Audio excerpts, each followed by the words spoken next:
Okay guys, mag-prepare ako ng pang dinner namin. Ito, ginayat ko na kasi itong sibuyas yan at saka kamatis. Iniano ko dito din itong baka marimutan ko pa. Lagyan ko kasi yan ng oregano, kung tawagin. At saka itong rosemary. Ngayon naman magtalop ako ng patatas. Talupan ko siya. Lagay ko dyan sa tubig. Tag na ko.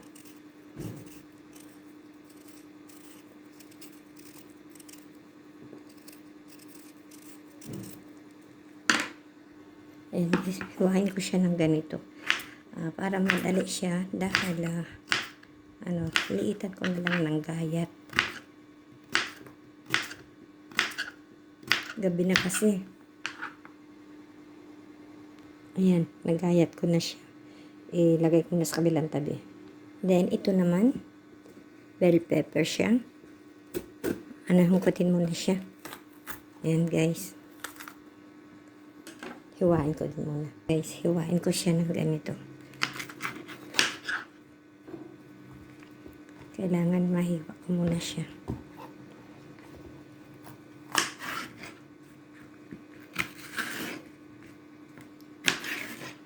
Yan. Sample ng hiwa. Siguro, ganito siya.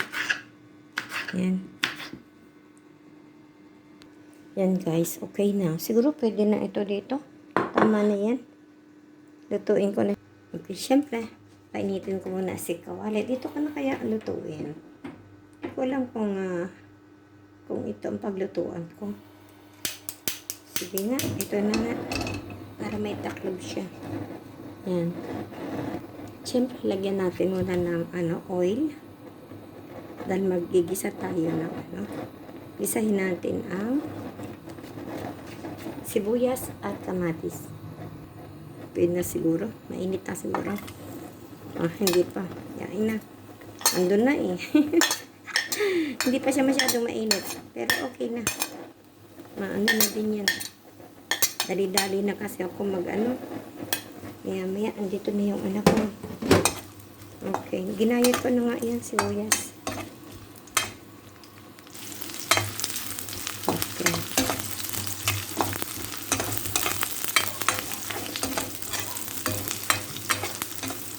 First time ko yata magluto. Pa 2 beses na. Matagal na nga rin ko nakapagluto nito. Kaya, itinanong ko pa sa ko kung ano isasama. Dahil wala siya dito. Ako magluto ngayong hapon. Nakapagluto na ako dati. Hindi ko talaga matagal na eh. Okay, masarap sana siya sa tinapay. Kaya lang, hindi ako nakabili ng tinapay. Meron naman akong gagawin frittata. Kung tawagin. Yung may itlog at saka zucchini. Ilagay ko na sibuyas dahil hindi naman siya kailangang sunugin yan. Kailangan yan. Okay. Lagyan ko na siya ng konting asin para madaling lumambot yung kamatis. Okay. Haluin ko.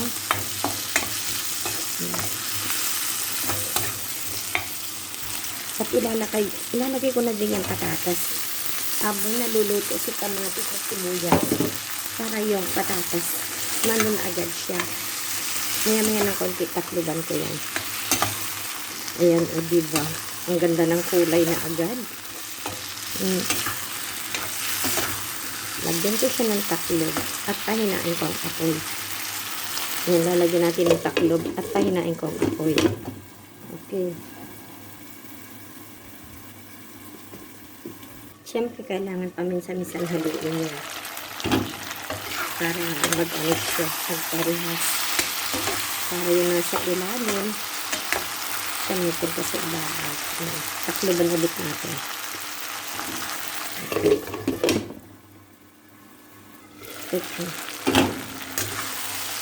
Ulit natin siya. Hindi pa siya luto. Masyado. Madali lang naman yan sili eh. Maya-maya ng konti. Hindi pa. Takloban ulit natin. Okay, tingnan na ulit natin. Ano? Pwede na siguro ang lagay natin ang ano, ang sili. Tingnan ko nga. Ay, medyo matigas pa ng konti. Yan ng konti. Hindi pa. Takloban ulit. Takloban ko lang ulit ha. Pwede ko nang ilagay ito. Sili. Yan. Ilagay ko na sili. Dahil para kasi siyang naiigan na masyado. Tapos tatakloban ko ulit siya. Takloban ko ulit. Guys, kung halimbawa sa palagay nyo ay medyo hilaw pa yung patatas, pwede naman yung lagyan ng konting tubig. Ako nilagyan ko ng konting tubig dahil baka masunog siya. Okay. Maya lagyan ko siya ng rosemary at oregano. Okay, lagyan ko na ng konting oregano. Oregano siya. Yan. Uy, konti daw. Pero ang dami. Tapos tayo sa anak ko, bawasan ko. Napahuho. Dami kaya. Marami. Baka sobrang lasa naman. Yain na nga. Nandun na eh. Yain na. Hindi naman yun nasa. Tsaka, ayan, rosparino. Masarap yan, masarap. Tapos lagyan ko ng kaunting asin. Nagdagan ko ng konting asin. Yan. Okay na. Pahinain ko muna yung apoy. Takloban ko ulit. Guys, takloban ko ulit. Dahil siyang maluto. Ayan. Malapit na siyang maluto, guys. Ayan na. Okay, luto na yan. Okay. Pero, lalagyan ko siya ng kaunting olive oil. Lagyan ko siya ng olive oil.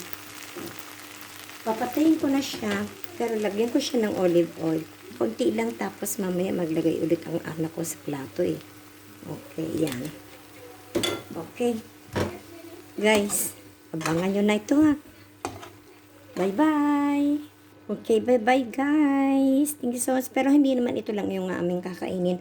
Magluto pa ako ng, pero hindi ko na lang dito i-short video ko na lang siya. Guys, thank you so much. Abangan ng aking pang-upload na itong pang-premiere.